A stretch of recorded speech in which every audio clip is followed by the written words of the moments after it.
Satımımızda Captiva 5 avtomobil dostlar. 2023 yılda işləb çıxarılğan təyər maşın. Ümumən Rasotuk, alı vəzzət mürəssə, Paqalina, propan qazlara bax, hələ 16.000 km yürüyən dostlar. Bu radnoy ballarında qılınqa işləri, parokla ustanovka qılınğan, 5 ключoy dostlar bu. Teylərənə, nilonimləri döşəlgən, sigenələr, elektroni, kojunlu salon, panorama lyuk, bandana, uzun udobli monitorları, rularında kurs kontrol, multimediya həm mərsəsi var. Mezigar pultlara ustanovka qılınqan maşınımızda dostlar. Salon varam geng.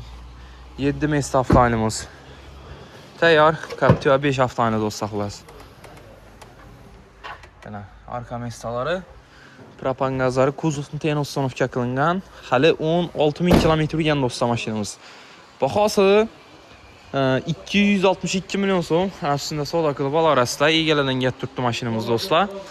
33 milyon min avtokrites qadı. Pirus Tariskaya klasla 7 milyon 200 min so'mdan 5 yıla aylık dolu. Gəlib xarid qıla orası.